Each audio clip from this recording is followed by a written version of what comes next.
Hey, I'm Susanna Lanier, actor and acting coach for over 25 years. I'm Jess Greenberg, casting director for over 10 years. We're here to help you navigate this crazy, creative, and sometimes chaotic journey into the film and television world. We share our insights as to what works. And invite some pretty spectacular guests to share more ideas to move you on your journey. So without further ado, let's get into the show. Michael Mast has been an actor in Montreal and Toronto for over a decade. And on top of his successful acting career, he has also written, produced, directed, and starred in his own web series, Two Wrongs. Hello, Michael Mast. Hey, how's it going? Welcome.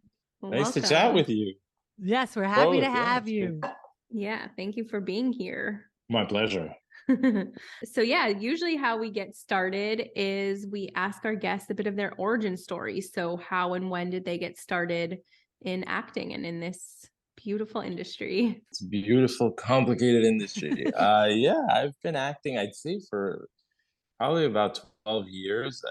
It's something I always wanted to do. Like in my yearbook in like grade school, when they're, what are you going to be when you get older? I was like, I'm an actor. And I just always loved it and always wanted to do it. But it wasn't until I was in university studying political science that I decided to just as an elective take an acting class, a theater class. And I just fell in love with it. Like it always seemed like something that was out of reach. And then by doing a class and being with these people and people who worked in the industry and seeing that it was something that, you know, people actually do, it just snowballed from there. So yeah, that's my origin story of the first kind of acting bug.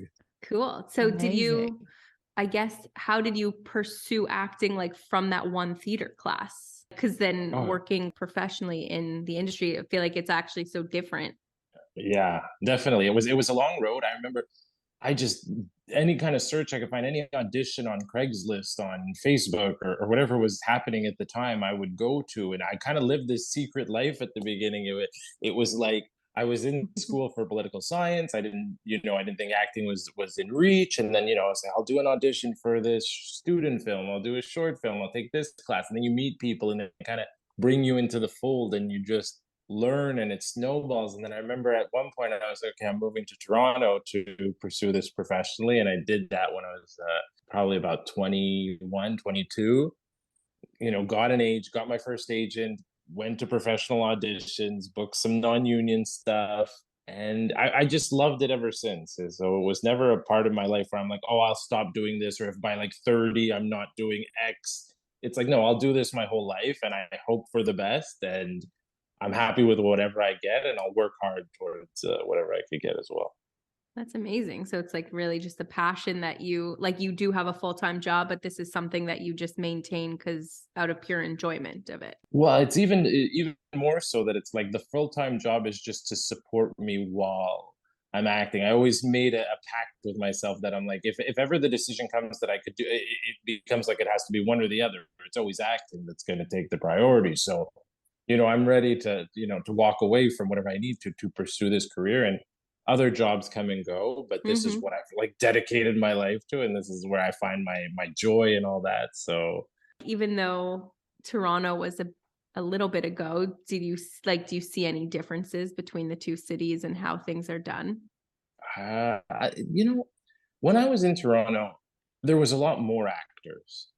So it was interesting because there's this great big community and you're up against a lot of different people for projects and all that, but there's more projects as well, so it all comes out in the wash. So there's not much of a difference, just the scale, but they both work to your advantage and your disadvantage as well. Like the talent level is the same in Montreal and Toronto, and I don't think, just thinking of it that way, there's much of a difference.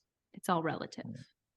It's all relative, yeah. Big fish in a little pond, or little pond, big fish kind of thing. That's the only difference, right? Yeah.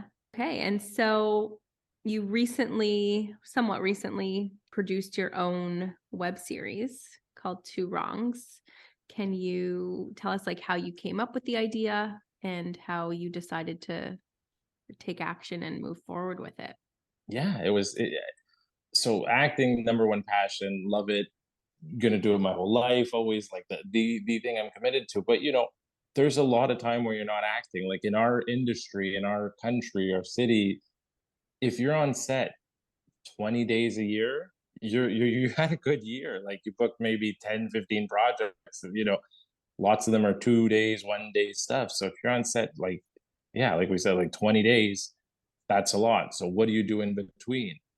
I would write. I always loved reading scripts. It's like that's the part of storytelling and acting that I love so much is the whole, it encompasses a lot. So sit in front of my computer, sometimes at the day job, sometimes after work, sometimes early in the morning, and just write scripts, and often I would just put them in my drawer and I would let some people read them, a few here and there. And oh, this is really good. I really enjoyed it. You should make this. You should make that. But then the script would go in the drawer and it's just like, yeah, but it's too hard to make it. Like I understand, like it's easy to put it on paper, but the next step is just so daunting. So they would always go in the drawer. And then I decided at one point, few people read Two Wrongs.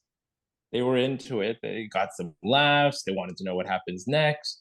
So I said, you know what? I'm gonna take the leap and make this one. And yeah. That's so Amazing. Do you cool. want to tell us a little bit what it was about? So the series is about this guy named Alan Chapman, and he's like a mild-mannered high school teacher who hides his secret life of being a kleptomaniac. He goes to this group therapy session where he meets a sex addict named James, and they become friends of convenience. And then basically by going to get help, his life just goes off the rails. So Right. it's a story about, it's like a buddy series that's not a cop show, because a lot of those buddy series are often cop shows.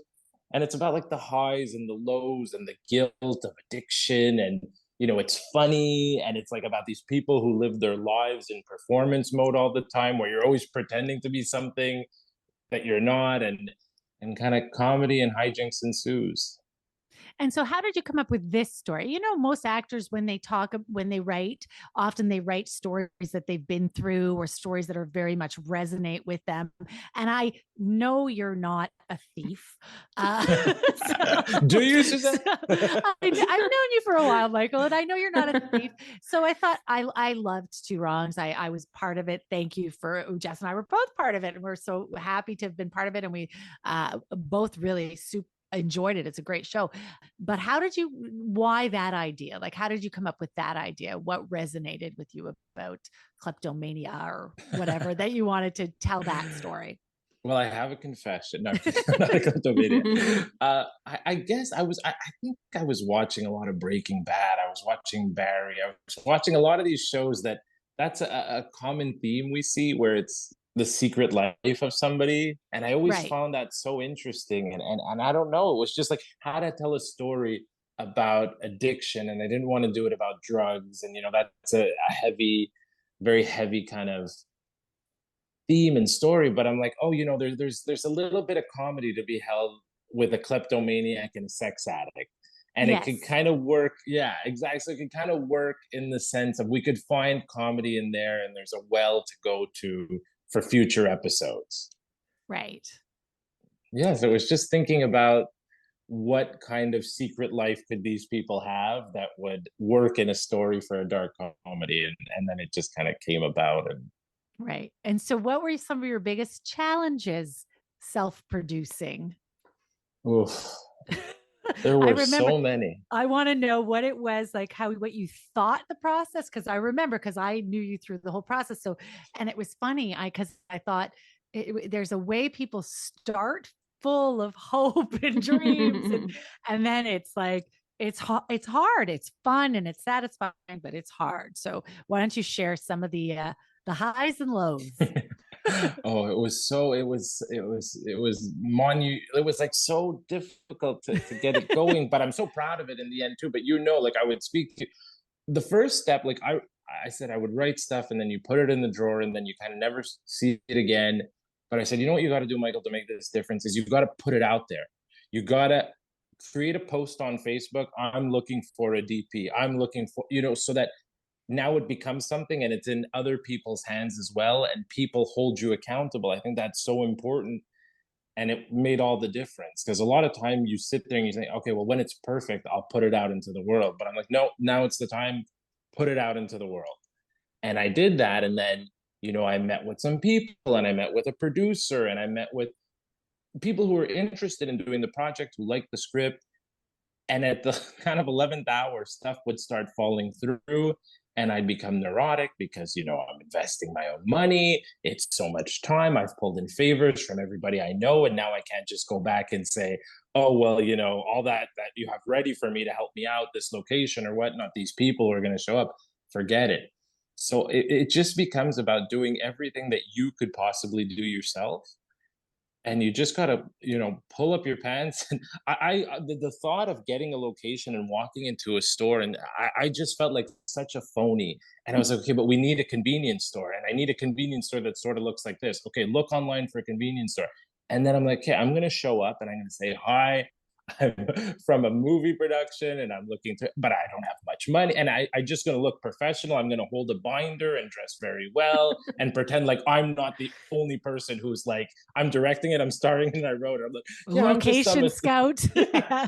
I'm just some assistant for the actual person. And then they see on the day of I show up and I'm like doing 100 things as well.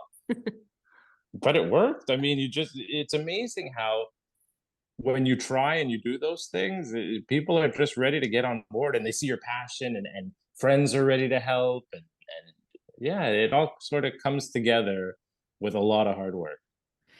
And it's funny, you're right. I notice how many, I don't want to say regular people, but people who don't know anything about the industry, like you say, you walk into a convenience store and say, hi, we're a film production and we're looking for a location. We're very low budget. And then they're like, oh, okay. And it's amazing how, especially people who don't know what it is Yeah. to have their space completely taken over by a film crew, how they're like, oh, well, like my space gets to be in a movie. How cool is that? So yeah. Yeah, and they were willing to come in, Funny. and just by like using that like royal we, when I was like, I'm like, hi, I'm doing that, like, you know what I mean? When they're Yeah. like, oh, this is a big thing. And well, of course we had, it was a professional set, a low budget set, but yeah, you fake it till you make it, and you just go in with all the confidence in the world, and then people get behind you, and it's exciting, and it works. Did you Yeah. have to Well, go to like many convenience stores till you got one, or it was like the first one you went into and that was it? You know what's funny is also I needed a convenience store. So the location you were at, Susanna, was like yes. a stationary type wedding boutique thing. I needed that. I needed a school. Every time I went the first place, they'd always say yes. So I didn't have to Wow. go to more Amazing. than one, and it was so. I would walk out of there like I just pulled off like probably like Alan from the show, where I'm like, wow, I just got away with something, but I wasn't doing anything wrong. Like I gave them a little stipend for the day, like whatever we could afford, and we kept it very clean. We didn't break anything for sure, and we gave it back to them like they gave it to us. But I was floored sometimes that it was that easy. Amazing. Amazing. Yeah. Really amazing. Okay, so this was your first time producing, which means you were involved also in the casting process. So, other side of the table, was there anything that stuck out to you in particular about the casting process? Oh, it was such a gift to be on the other side of the table and just see like how it's never personal when you don't get it. Like I wrote this script, I contacted you, Jess. I knew you knew all the actors in Montreal, and I said, listen, there's a bunch of roles I'm looking to cast. The role of James was the most important, right? Because it's like this two-hander, and there's a bunch of other roles that were just so important to find. And you did such a great job, and you gave suggestions that I didn't even realize, because I know a lot of actors in Montreal, and I could have just kind of, okay, let me use this friend, let me use this friend, let me make the role fit the actor. And there was a few where I was like, okay, I'll contact people directly, because when I was writing, either I thought of that person or whatnot, but the majority was through casting with you. And it was just a really great experience. And watching the tapes, and like I said, it's never anything personal. It's just for some reason you connect with somebody and they just do something different, and then the rest is history, right? For sure. And I remember it was like in the thick of COVID. So I think it was one of my Yeah. first like Zoom auditions where we had like full days of back-to-back Zoom auditions. And but it all came together like really well. And yeah, so that's cool. So you know now that it's nothing personal. And do you find that like obviously when you were writing it, you had a certain vision in mind, but this is also the first time you're actually seeing the writing off the page. So it's like, were you inspired by certain choices that people made? Oh yeah. Yeah, definitely. And what was interesting is that in some instances, for some characters, I'm like, oh, this person was exactly what I imagined. Therefore, they're the one I love and I wanna offer the role to. And then in some instances, I'm like, this is not at all who I thought the character was, but they brought something so interesting and so different to it that they became the person I wanted the most. You know, like Mm-hmm. just like working with Anton too. Anton and I are such different people, and I think, just knowing actors in Montreal, there's some people I'm like, oh, me with them, it's a little bit similar. Like we have the same kind of energy and all that. Anton and I have this opposite energy, and it would work for the comedic moments, for the tense moments, for all of that. So I didn't necessarily, picture at the beginning somebody like Anton in the role, but when I seen him audition, he made me laugh. He brought the interesting choices. He became James, and then no one else could be James once I Right. saw that. Yeah. Yeah. And I know, Mike, you had told me before when we were talking that you were really appreciative that you got a casting director with it. You said that. You said, if I have any like advice, I would say put some of your budget for casting because it makes a huge difference. Woo! But Oh, I did, he did yeah. say that behind your back, Jess. So he was so happy to have you. And he said, because dealing with the agent. So I'll let you talk more about that. But you did say that. Well, I could, yeah, definitely elaborate on that because it's 100% true. If you can, I can't stress how important it is because, not everybody can. It depends what budget size you have, obviously. But if you can, do it because it makes all the difference. What you see in the actors you're getting, you just get this variety that you wouldn't get when you're just casting your friends or people, even though super talented people, and I know a lot of talented people. They challenge you and they make you think outside the box and they send you options that you didn't think of, and they're smart and they know their stuff. And working with Jess was just, it was all of that. So I wouldn't have had the cast and it wouldn't have been the project it was if I didn't have Jess and those suggestions and the different actors. And I don't know how to necessarily put it into words, but it's that variety you'll get, and the suggestions and their expertise, because they do have it. And even going back and saying like, have you worked with this person before? Do you know if they're kind of, if they're willing to do this for this project, or is this person's super new, but you've seen them in a few auditions, and they made all the difference, really.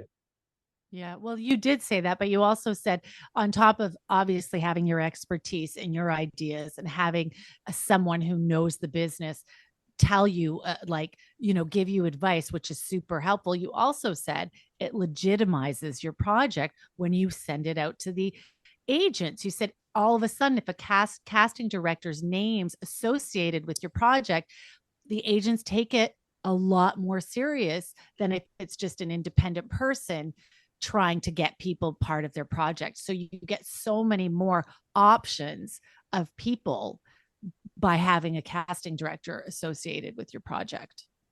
Oh yeah, and maybe Jess could add to this after, but especially during COVID, there were some people who submitted and their agents submitted them that I didn't think would be even in, like I'm like, oh, they're not going to do a low budget web project, but it was in the thick of COVID. People weren't working. We did this October 2020, so people were so anxious to get back and excited, and actors who had resumes that were pages long, who've been guest stars in big series and series regulars and all that. They would audition and they would tape, and it was such a gift. And I know that all belongs to the professionalism and the say and all that, and the experience Jessica has to put that up, and her contacts with agents and the casting resources and sites and all that. So I mean, I'm anxious to hear from Jess. What do you think about that? Yeah, well, first of all, thank you so much for all the kind words. And it was honestly like a real pleasure working with you too. Like I felt you were very aware of my time and, super aware and never overstepped or so I really appreciated that. And there was this, trust and respect. So I really enjoyed working with you. And to the point of a casting director, I think it's the same thing as when people say, should I get an agent? And it's that level of it's someone vouching for you. You know, it's almost like, I know you, I like the project, I'm vetting the project. So if I'm putting it out there and putting my name on it, there's something that the agents, there's a trust level there. There's an extra level of like, okay, you know? So it's the same for actors that have agents. It's okay that there's this other person here vouching for you. And it's that extra check mark or point, you know? So for sure, I think it helps to have that, and not, and also it is so time consuming that like when you're doing 100 other things like locations and hiring crew, and you don't have time to check on people's availabilities like when you have, you know, a large cast, and it's not, yeah, it's gathering wardrobe measurements, like all those things, you just don't have the time to do it. And so yeah, all to say is, of course, like that's why we exist. Well, yeah, it's amazing. So, Michael, I also wanted to ask about act. So, you starred in this web series that was amazing and wrote it and produced it and directed it. Has it changed your thoughts on acting before you did it to post web series? Your thoughts on acting, actors? Yeah, I mean, listen, it gave me a lot of confidence because it was a heavy lift. It was 9 days of shooting, and we did 2 episodes of 22 minutes. Tried to stick to the standard of what would be on television and all that. So it was pages and pages of dialogue a day. We did it in such a tight. We did it in 9 days, I believe. So it was tight to do 2 episodes. And I once I finished that, I felt this confidence that I didn't feel before because I had so many hats on, and then I'd get my sides, and then I'd sit down and I'd do it, and I'd connect, and I'd watch it back on the monitor, and I'd be happy with my work. Obviously, there's always little things you want to tweak here and there, but I never had a role of that size. I mean, I've done theater, I've done other stuff that's maybe non-union or not but I was never the lead of a show. So to be That's the it. You lead were of the a show, lead. yeah. Yeah. You carried it. I know. It's we don't get that opportunity to be a lead. So that's exactly what, not, I don't want to say I expected you to say, but I was looking for that, the confidence it brings once you're a lead carrying a show for 9 days and saying, hey, and I was pretty damn good. Like, I can carry a show. Thank you very much. And Yeah. you could, and you did, and you were great. It was really good.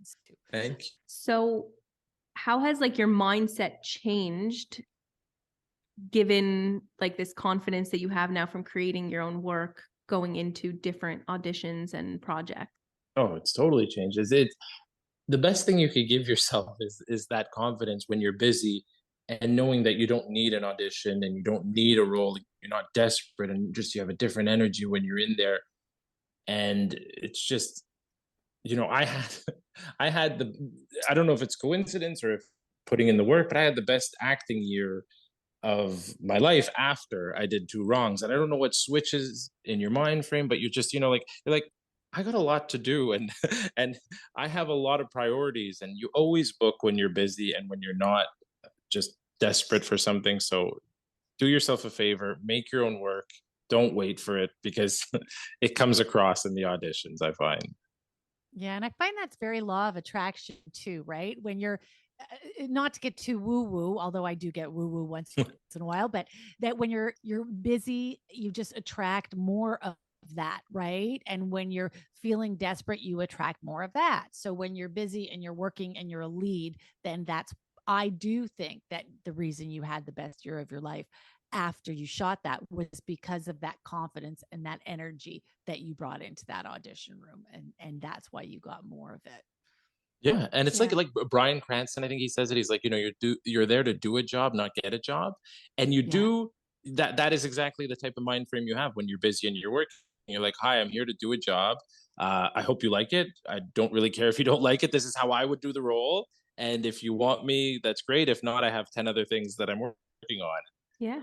That's the energy I think casting is attracted to as well, and producers and everybody. Okay, so with Two Wrongs, you did it completely independently. Did you ever look at going like, I guess, a traditional route with getting grants or loans, financing, and why didn't you go that route? Yeah. I did look into all that for a different project when I was in Toronto in 2016. And they had this one program that was called the Television Adaptation Lab with Entertainment One, I believe it was, in 2016. And they would select a few participants and you'd get meetings at E1 and all that. So I did it, and then I was one of the lucky people who were selected, and I took a meeting and I was all excited. I was at E1 in Toronto in the corporate offices, pitched the idea. From that, nothing really happened with E1, but I did get a producer involved who worked on lots of Canadian television shows and all that. And I just seen with this process, it was years that I spent where it was like, okay, well, maybe if we just tweak this, and maybe if we get this person, let's take a meeting. And it was so hard to get in the door. No, everybody sort of just wanted to work with who they knew. And so many people, established people, have their own projects, which you feel are like the ones that sit at the front of the line. So I said, if I try and do this with Two Wrongs now, am I in for the same thing where I'm going to be spend 3 years of my life trying to get this made, trying to get money for it, and it's going to be the same result? So I said, Michael, you gotta, maybe I didn't do it in the right order, and I've learned so many things now as well too. But I'm like, just make it yourself. And yeah, I put my money in, and I was like, okay, you could get like a new car, or you could, do this. And I'm like, oh, I already have a car, so Yeah, I know. I explored the same thing, and I've actually spoke to one of my students she does short films, and she did say it's like the grant application. She's had a grant for one of her short films, but she said like the grant application process is so rigorous and so time consuming, and you have to sort of tweak and rewrite every grant application for whoever you're trying to pitch to, right? So it sort of takes it out of your hands. And when you're an actor, this is how I felt when I did my little thing too. As an actor, it's like I'm constantly tweaking and taking on whatever I can get. That if it's going to be my own work, I want to do what I want to do, like I don't want to have to tweak and yes, okay, modify, compromise, but spending days and days writing grants and trying to find sponsors feels not fun. And you did this because you wanted to work, you wanted to act, you wanted to be a lead, not because you wanted to put on your corporate jacket and get back into the, how am I going to work this to maybe get, a couple of bucks to yeah. get this made. So, Well, and the thing is, you'd always get, like, from my experiences, you'd always hit the wall in the end anyway. So it was so discouraging. And like you said, like the grant applications and all that, you work and you work and you work. And yeah, sometimes they go your way. And sometimes like, well, you got to make something else before you could get this. And you got to do this before you could do that. And then you go back and you try again. And you go back and you just sort of get the feeling that they just keep sending you back to the drawing board because the answer is no, but everybody's too nice to say no. right. And they want to be really supportive of young Yeah. creators. So like you're on the right track, keep going. Mm. Good. Oh, you've come this far. And they're probably right. And it does take years. I don't want to say that everybody has a different journey, but a lot of times it takes a long time. But once they get in and they get that grant, then they start being able to get grants easier and having their own voice. But that's also a career choice. And like you've said, you've got a job that pays your bills. Yeah. Acting is your passion. That's the job, that's your heart, that's your passion. And so creating your own work, you want it to be out of passion. You don't want to have to put on a suit jacket and go back to doing what everybody else wants, right? Well, I mean, yeah, that's right. But I also wouldn't mind it if I felt there was a way in the end to get there. And there is, but a lot of people told me as well. They're like, well, you kind of got to make your first one yourself. Like that, like you Oh, got to show that interesting. you're in for it. So of course people get grants and all that, but a lot of filmmakers I know, their first few projects were financed by themselves, and then you have a track record, and then maybe you could get a little bit more. So that was my mindset where I was just like, you know what? Come hell or high water, I'm investing in this. I believe in this. I will put my own money. And it just had to be done. And I couldn't keep delaying it. That was the thing, too, is that I had so many projects that were on the back burner that I wanted to do, but never got started. So I'm like, I'll spend another 3 years trying to get this if I'm looking for money from others, or I could do it super cheap and not the way I want to do it and not tell the story I want to tell. So the alternative was just basically you kind of got to fund this yourself and put it out there and see what happens. Amazing. Well, I'm happy you did. It was a super great. It's a great project and it was really fun to Yeah, do. So, I yeah, agree. I'm Cool. glad. So, and in hindsight, would you do things differently? I mean, of course, there's probably a million things I would do differently because I remember on like shoot days, I was driving back the truck at 4 in the morning. Like I was up, I was the first one up, first one at locations.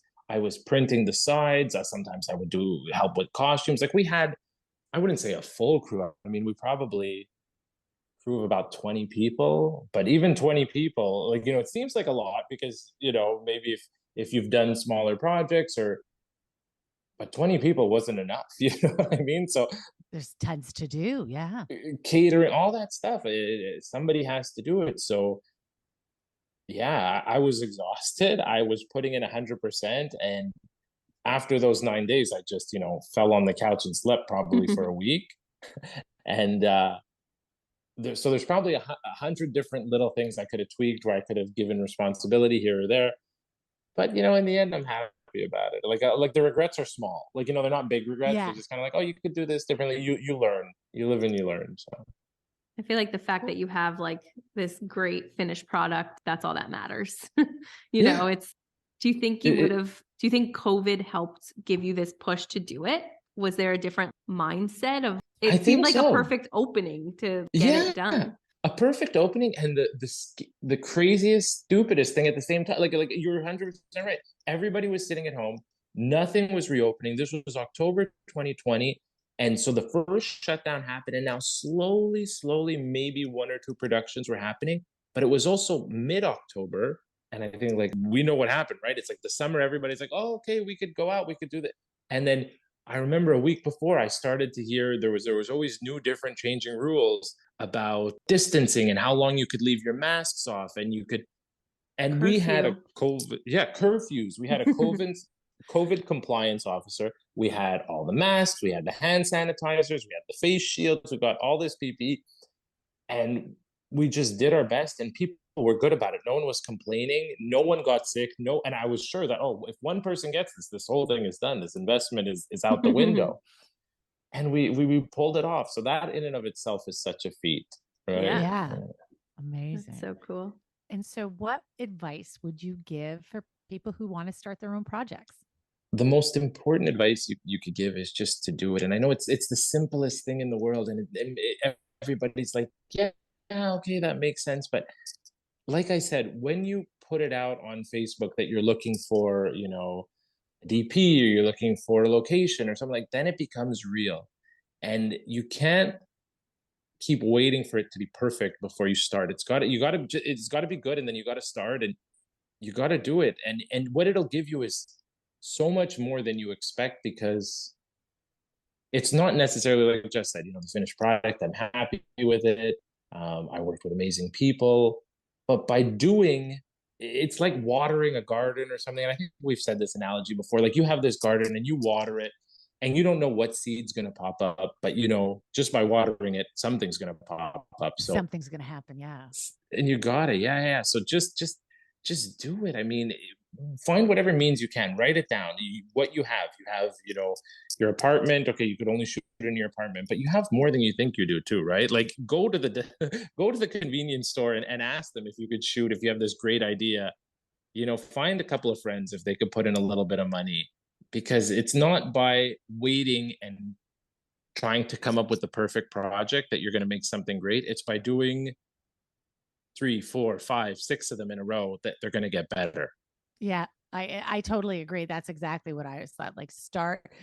For me, I would have said, you asked when I read your scripts, I said, I love them. They're amazing. But why do you need to do 2 episodes? Why don't you do 1 episode? And I'm happy you did both, because they were great to watch together. And it does showcase more of the writing and stuff.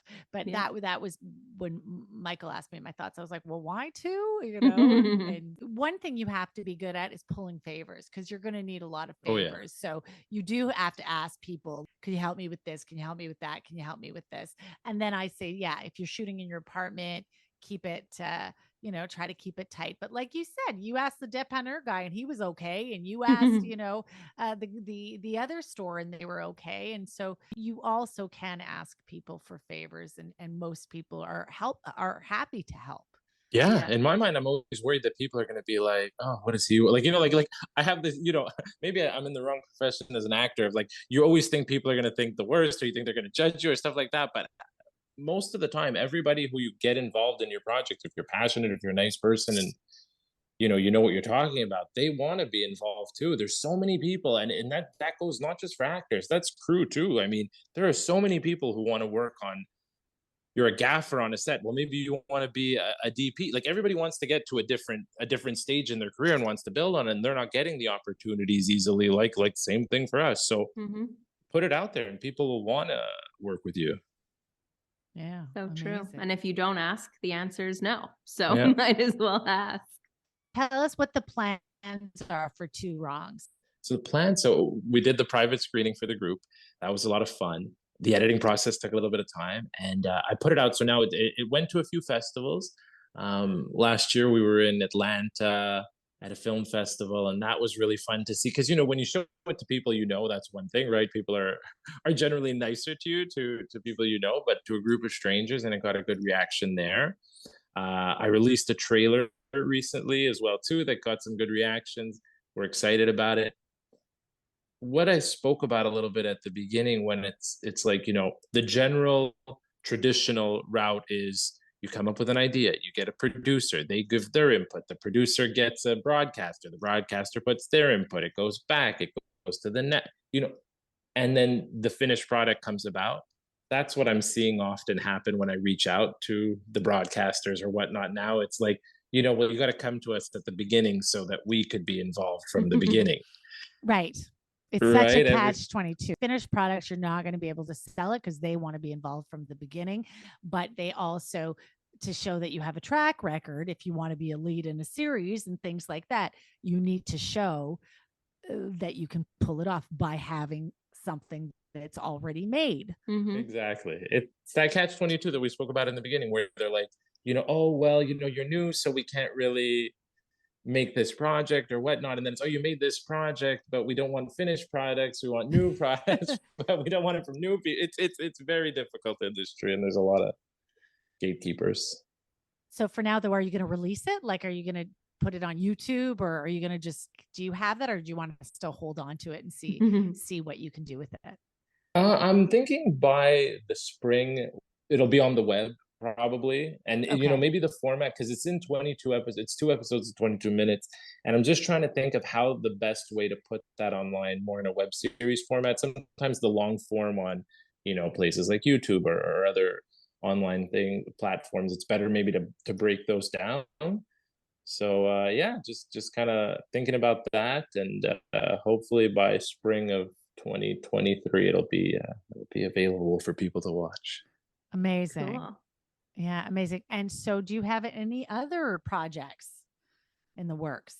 Well, I'm like I said, I have that desk drawer full of scripts that I always kind of consult every once in a while. And I remember I don't know, maybe it's like I oftentimes I hear like women say like, oh, it's like childbirth, like you need to forget the pain of the labor before you're ready to have another baby. Yeah. So I'm sort of forgetting the pain now of having the baby. So I'm like, okay, yeah, let's go again. So I think this year there'll be a project.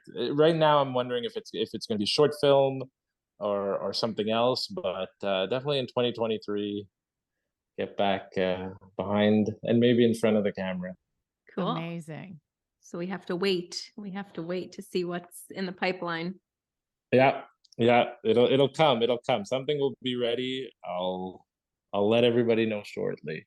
Amazing. And do you think you'll wear all the hats again? Director, star, producer, writer? I don't know. Listen, because like I said, acting is my passion, so I always want to be in the project that Fair I write. enough, But if yeah. I'm not the right fit for it, if I picture another actor or somebody in a different category, I think I could just work behind the camera. I would love to have somebody offer just, in between all this, I'm auditioning, and you book some roles, and you book a commercial, and you book a one-liner here or a two-liner. So those are always fun. I would like something a little bit bigger. But I could create the work, I could direct, I could write. Hopefully I could act in it, but we'll see which hats I'm ready to wear, I guess, when the time comes. Amazing. Well, thank you so much, Michael. That's very inspirational. Like, we're all going to go out Yes. and create our own work. Yes, do it. That's the most important thing, right? It's just Just about do taking the it. first step and put it out into the universe. Like, don't keep it for yourself. If you make a post about it today, so you hold yourself accountable on social media. Amazing. Thank Yeah. you That's so what this much for being podcast here. is. There we Yes. go. Yeah. We're just doing it. We're just Yeah. doing it and seeing what happens. So amazing. Cool. Well, thank you so much for coming. Thank Thank you so you. much, Michael. It was so nice speaking with you. Same. Thank you both. So, for today's takeaway, one, just do it. Putting your projects out there will make you more accountable and easier to get it done. Two, having a casting director will legitimize your project. And three, creating your own work will attract more work. So, get out there and have fun. Thanks, Yay! everyone. Thank you.